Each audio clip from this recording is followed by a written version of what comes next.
Ndamira pamberi pedera mambo mutasa. Ndamira pamberi pedera mambo mutasa. Zvese sande zvechokwadi. Zvizonda chataura nezvechokwadi. Kemba chereswa nemhosva. Kare pasana panchakaraswa nemhosva. Mwari ribatsira wangu. Mwari ribatsira wangu. Alright, inini ndonzi Fara Chipere. Ndogara mubhuku rakwesha. Ini ndakaberekwa 87. Taigara pamba pedu. Zvakanaka handifungi kuti pane chaimboti netsaba. Tikakura ndofunga 2010 mai wangu akafa inini. Togara pamba pedu. Ndakasara nemunin'ina wangu wandinaye haana kuzokwanisa kuyaba nhasi. Saka tasara kudaro ndofunga 2014 ndopandakatoti nditori paumba ndone pasvika motikari. Zvikazi ndofare Chiperere ndikati zvikazi isusu tubvawo kwaMutasa kukanzuru tadirectwa kuti tisvike pasabutoni sabhuku kwesha nemaGRJ. Saka vatanga tiri tese vandatoti alright bozi vakauya nemaGRJ. Vanoti alright kwazira. Saka isusu zvatinoita ndozisamewo mukura zvatinoita isusu tinoti tinoenda panzvimbo pacho panenge paronetsana vanhu ndobva tagadzira dispute yedu tiripo. Zveshuwa takasvika maGRJ aripo, inini ndiripo nemunin'ina wangu anga aripo. Iyi hanzvadzi yangu iyi yanga isipo bayo musi wacho. Zvikazi alright nyaya iri panapa ndeyekudai so imimi vanhu vechechi pachechi penyu apa tikada kupega machechi muri kuona machechi atakapega uko aya. Saka pakakurisa. Saka imimi muchipaza izvinhu zvese zvekuchiyadhi kwenyuko muite zvamuda zvese muri. Imimi munoguma nerodhi uku ndekwachipero. Zvadaro takabva tatogara hatina kuzotomboona chimwe chinhu chakanetsa. Then ndakabva ndazoona maGRJ aya 2017 munin'ina wangu akabva arima mabhanana. 2017 bva ndaona muzvara ari uya akandidaidza kumba kwake. Kwazi chii chiri kunetsa. Ndikati amaikuru nyaya iri kunetsa ndemugano nemaGRJ. maGRJ ari kungoramba rongonditi kuyadhi kwako kuyadhi kwangu. Asi isusu pandinoziya inini kukura kwangu ndakazi maGRJ kana akuzovaka matoilets awo anovaka kumhiri kwawo nokuti uku madenga akataura kuti akuswawo ndo mazira aninoita. Maikuru akati maGRJ anopenga. Saka maGRJ izvo anopenga kudai so iwewe ndomba kwako ugarira kumba kwako zvakanaka. Takabva tagara. Wekanzuro hapana mapepasi akauya ba. Then 2017 mabhanana atemwa. Ndakabva ndafonerwa inini maGRJ ari pachechi. Zvikazi shamari uya kunoku izvozvizvi ndimuzvara ari kudini ari kubuda. Ndikati ase munhu mukuru regai ndiende pachechi. Ndasvika pachechi. Ndotongotanga kusvika pachechi kudai so kwazi gare apa ndatoona namuzvara wangu aripo nasekretary wake manyama honi wangu aripo. Zvikazi mukomana uyu akanituka uyu ndimuzvare nyaya yatochinja. Bva patoridzwa wiso ini bva ndatobatwa vandatanga kutochaiwa paya paya. Ndakutochaiwa kwazi auya konetsa kumapurisa nyanga iende kumapurisa. Hanzvadzi yangu nemurora nemunin'ina mainini wangu inini vakwira mota kuti aiwa kana handiti ndiwo wadaidzera. Papatori nomupurisa anga wari paregistration pagazi. Vati munhu atopfuura pamanyi manje apa sabhuku ndandatomutaurira ndokwandiri kuenda kumaGRJ ndadaidzwa uko. Ndatosvika paya paya ndatotsungwa ndatoenda uko. Kwasi nyaya yacho ndei. Kwasi mukomana auya kuendesa pachechi. Mawitness vauya vati aiwa kana ndowazodaidza munhu akamuchaya. Bva zvadai so.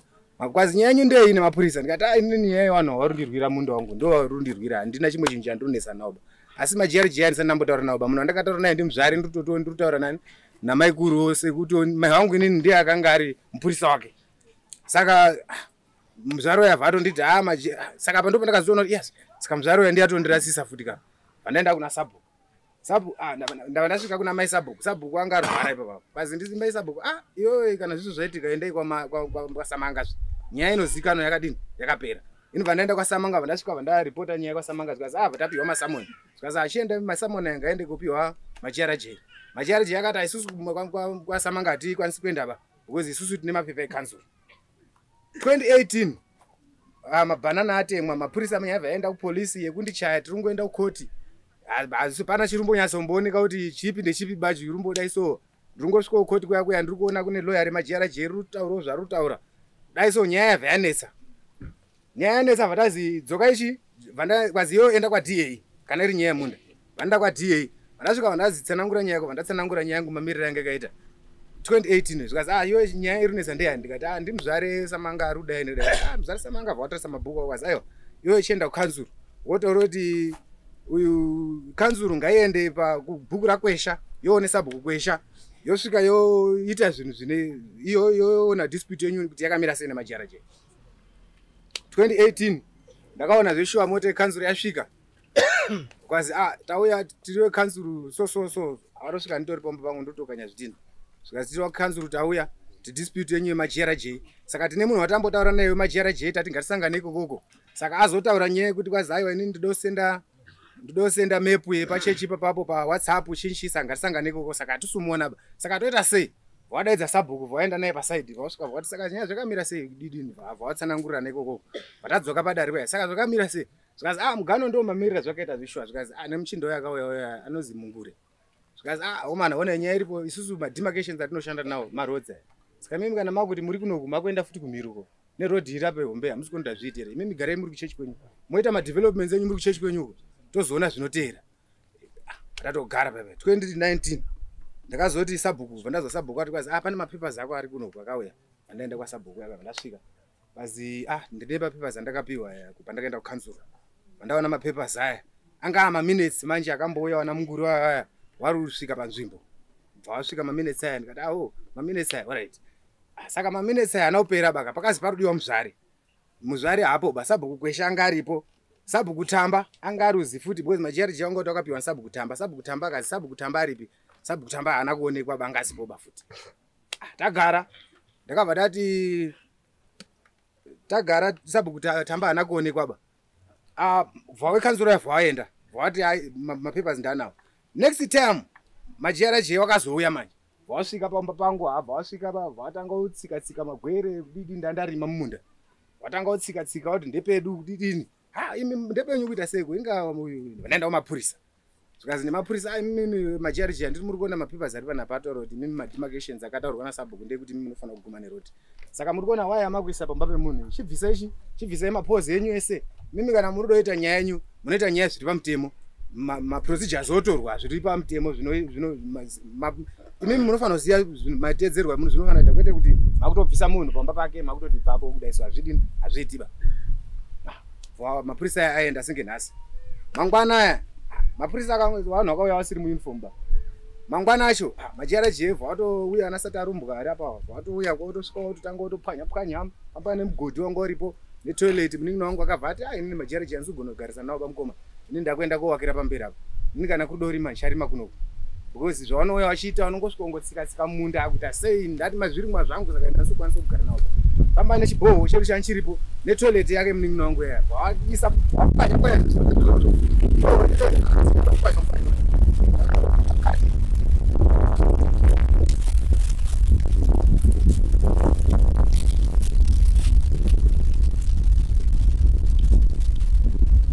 kuti chibhoho chichocho nanhasi chingoripo chakangopwanya toilet yacho ingoripo munin'ina wangu akabva atobvisa dzimba dzake papapo vatoendawo kuwaka nechepaseri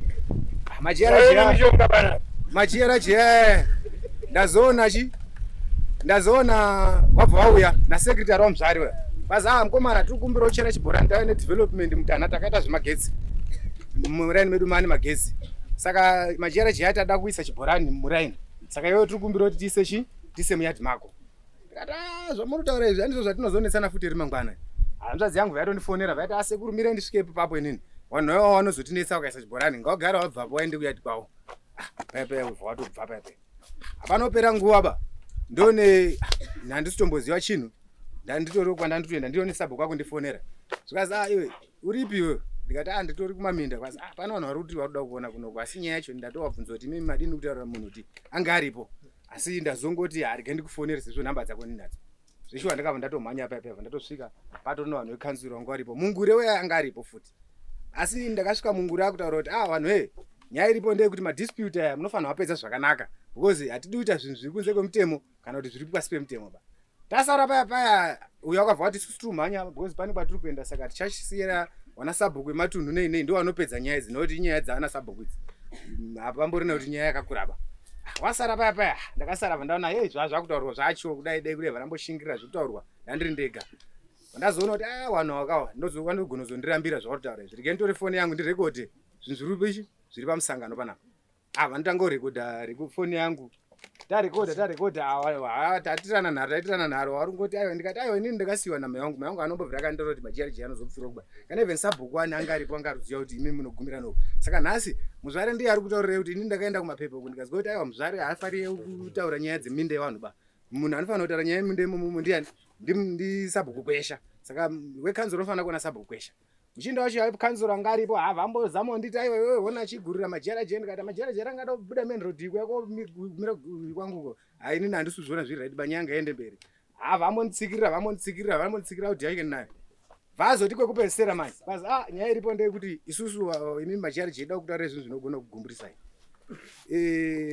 uyu nyaya iripo ndeyekudai so mutemo uri stubborn ndo matauriro akaita nyaya iripo ndeyekuti imimi zvamurikuita zvekuti munoti mweya wako akasheka 20 2010 zvikasaka imimi kubva 2010 mese mamurungorera muchiti mimi ndimi makapa mweya wangu ndikati aiwa ini majara zayasimbonipa iye uyavha achindinyaradza basi iyo nyarara ndotaurira majara je sati arumbwa ndo pakabvunzwa kuti mimi sati arumbwa munda wagora nemhaka yeusururi mwaba sati arumbwa amene pakada kupindura ipapo audhi yake ndinayo paka zvakapindura nezvisi zviripo basi saka nyaya iripo mutemo uri stubborn mimi makasiya munhu ari kuwakapo kuti tizomubvise mimi endai mberi ndozvakazotaura kana mune mapapers anokwanisa kuendesa mberi waenda kudaro ndakabva ndasara nerekodhi ndo panakazoona maminesi ari kuuya manje ekukanzuri kuya ndone maminesi aya ari kuuya atouya akatoziwa nasabhuku ndowanaendiwa kushaina ndatoona wangu sakushaina wacho ari panapa atono dzake dzaakauriro hwake ndone headman aripo samanga pakaiswa samanga pakaiswa big boy kwesha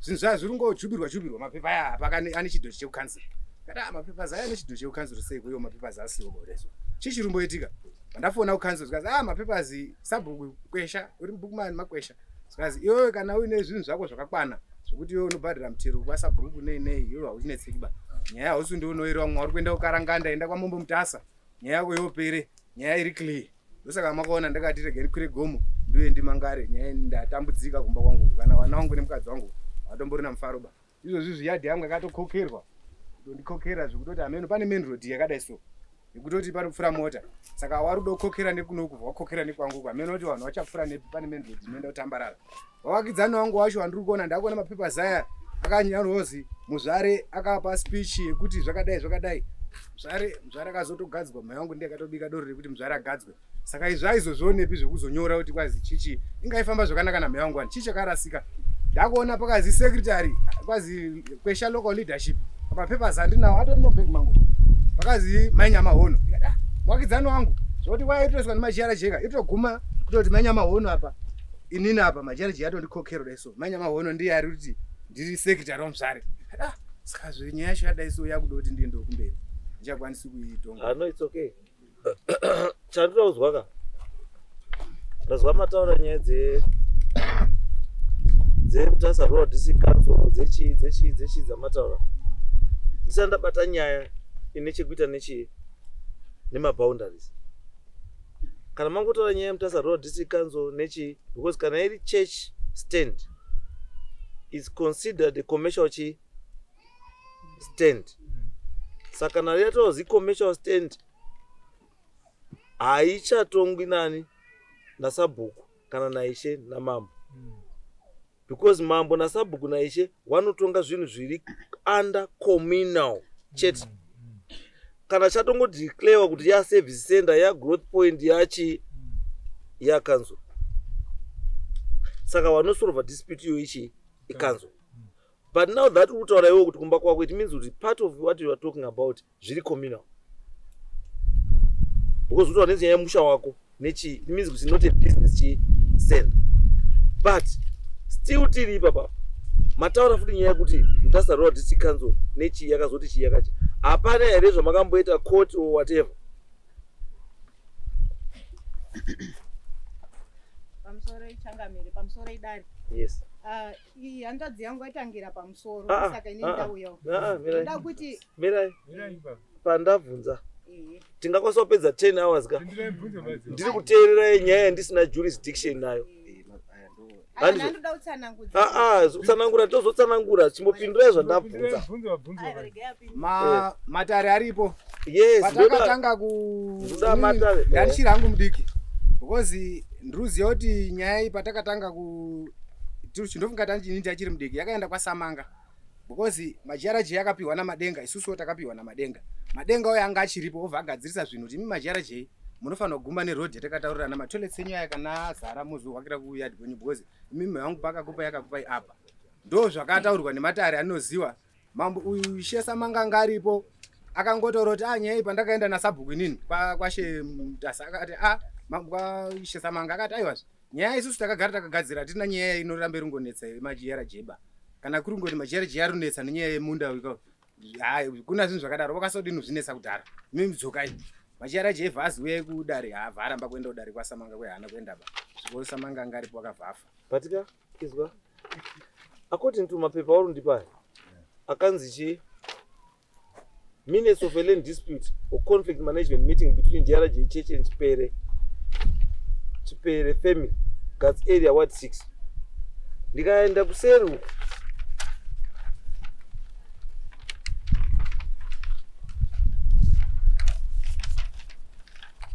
panonzi official meeting panzi opening remarks.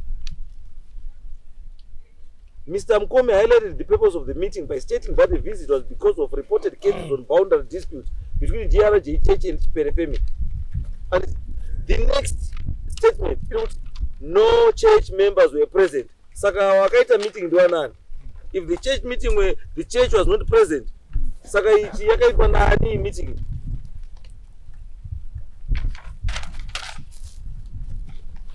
Ndofunga ipapo because maurira akaita weku ndipindura zvanduta ndati according to my papers awo pari kuzi no church members were present asi izwa mnira tifambe tese zvakanaka yanzi chi it's a land chi dispute. If it is a dispute it's between two either two people, two institutions, two whatever, as it has to be two or more. Can I have no dispute? But by me meeting there to solve a dispute. And so, one part is there, the other part is absent. Then meeting in purpose yamakazoita kuenda nayo mberi yanga yayi. Because ndikatarisaka zvakafanira kuti tutaninya yequorum. The importance yequorum chi musati matanga meeting. Are all the concerned people present? Kana wamwe wasati wasvika asi at least 2/3 yevanhu iwavo vanofanira kunge varipo.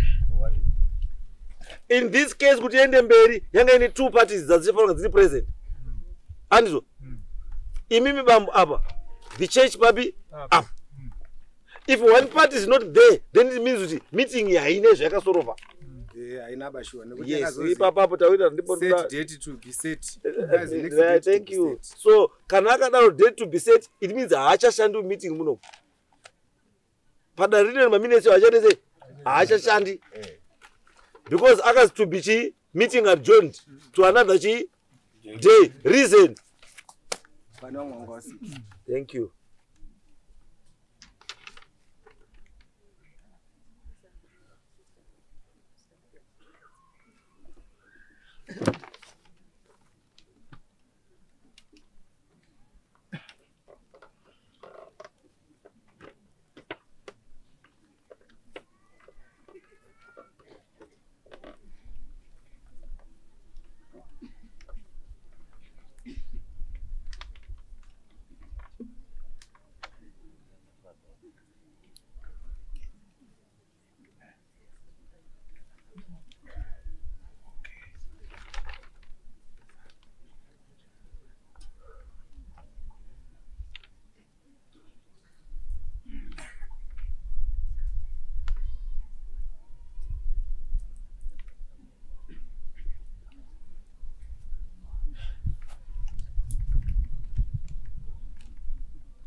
Right.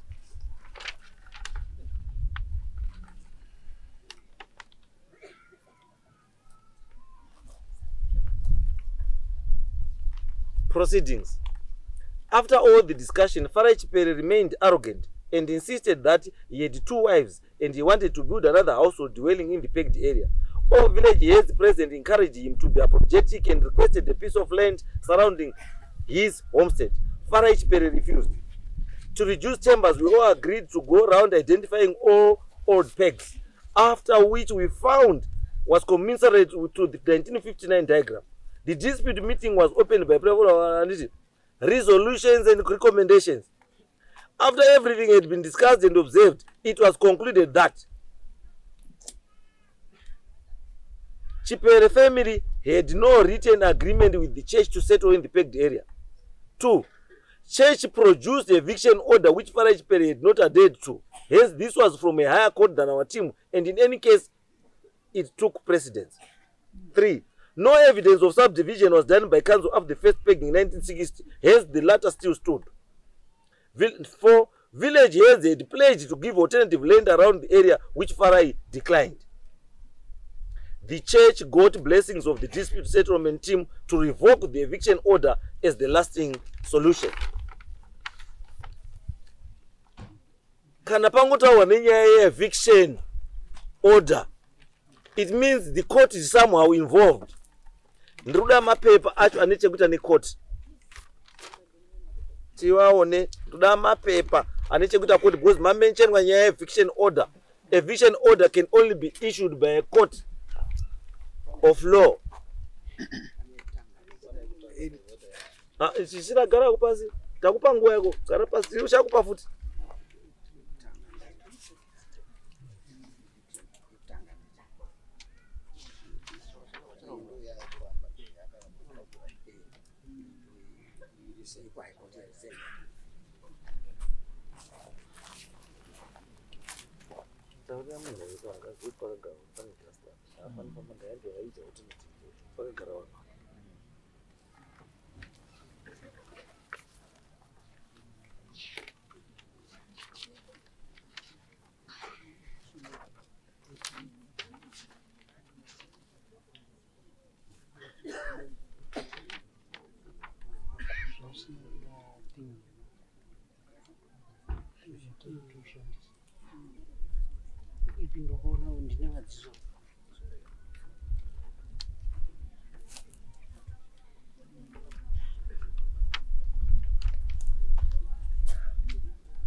Makamboenda kukoti here concerning issue ye eviction. Tisati patakaenda kukoti takazi endai kwa patakaenda kukoti takazi endai kwa DA ndo patakazo direct ku council. Kwazi kuno kwatonga nyaya dzemindaba. Endai movunze DA ndiye anoziva vanhu wake wakamaku kwatinogara kuma. Ndiri kuti ka pari kutaurwa nenyaya ye eviction order. Hatina kumboenda kukoti nawo. Hamuna.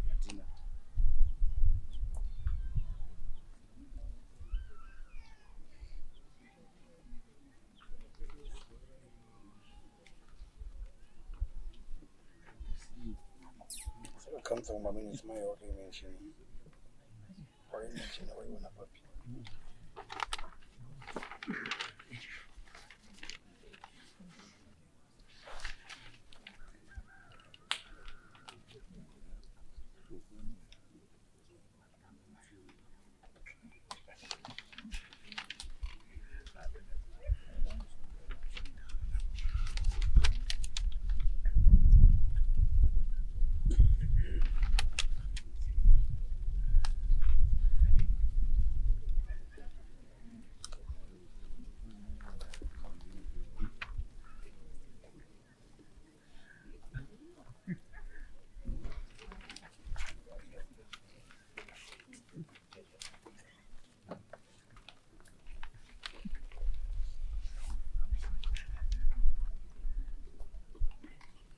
Right.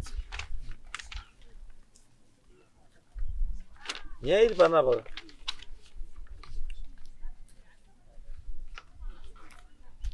Pane communal land lease yakapiwa GRJ Church nemutasarura district council. Saka my question is, police apa And according to this map,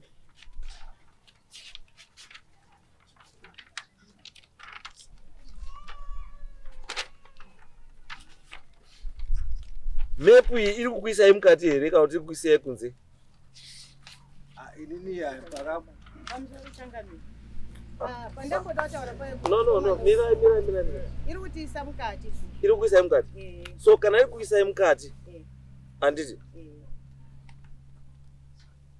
It means kuti in this court cannot change anything. Pamusoro Changamire nditsanangu. Mirai, tinokwanisa kuwaste time. Kana map iyi yakapiwa GRJ lease neMtasa Road District Council. Kana muri mukati mechi map. Ndo pandudo tsanangura. Aiwa is why ndabvunza. Question ndikubvunza ndeuchi. Nyangwe mukadao nditsanangura izvi. I can sympathize with you. Ndichikwanisa kuti ndodii. Handiti. Asi pane zvimwe zvandisingakwanisi kuchinja. Handiti. Saka kana patobuda lease agreement ukanzoi. It means this lease has to be challenged in a court of law.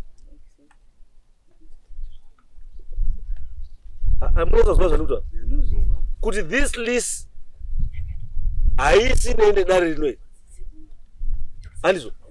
Yakuda kuto challenge in a court of law. Because chekutanga muda kukanzurisa lease agreement ndo chekutanga. Kuti chida kukanzurwa lease agreement. As long as lease agreement iripo, kana mutori mukati meuyu muri ma illegal settlers according to the church. Munozwa nyaya rizotwa. Aya, maizwa ere nyaya rizotwa. Pandikutaura ndepekuti ka lease agreement ndo chinhu chekutanga chida kukanzurwa. Handiti? And hachikanzurwi manje padare ripi? Rinoi. Makufana kuita application yenyu kupi? Handizvo. So that makuenda kukoti nekanzuro. Kuti kanzuro makapa wanhu land pamusikafaniri kupa wanhu land. Handizvo. Zvichabuda mudare iroro ndo zvichaita kuti lease agreement iite sei? Ikanzurwe. Kana lease agreement yakanzurwa, major ndipachati manje, right? Kana iri nyaya yedispute yeland dispute mucommunal area yaya mambo chienda kupi kwa mambo muhamadzoka kupi kuno machidzoka kuno isitobva tachitonga toita inspection in local. Taita inspection in local we determine kuona kuti muridzi weland chaichai ndiani, then tadaro tobva tanyora zvatinge taona. But as of now my hands are tied because pane gwaro riri apa runofanira kutanga raita sei, ende kana kuti rikanzurwe rakuda kuti munge muchipinda mukoti, then rokanzuriwa. Kana rakanzuriwa, kana koti yazodzosa kuno rodzoswa kuno. Kana mimi maona futi kuti imo mukoti kwachimadyiwa, handiti maakuita appeal. Handizvo. Hamuiti appeal to a lower court, munoita appeal to a higher court of appeal. And in this case makuenda kupi? Ku high court. Kana ku high court musina kufara futi makuenda kupi? Ku supreme court. Kana musina kufara futi constitutional court ndiyo kupedzisira. Kana yangobveko zvadini zvafa. Apa isemeta yekuti maminesi zvese zvirumu nechi zvese hazvichashandi because kuti document iri rapa rizopiwe. Handizvo. Rakanga rashandisa the same maminutes waya. Ene ndikataisa document iri panapa paindex apa. Handizvo. Patori nechidzindo chiripo checivil division high court. Which means kuti pepa rakatoo kupi? Ku high court ritoriko rakatopera rakatopamba that's why rakaissuwa pepa. I could not change njakaofiwa necivil division high court.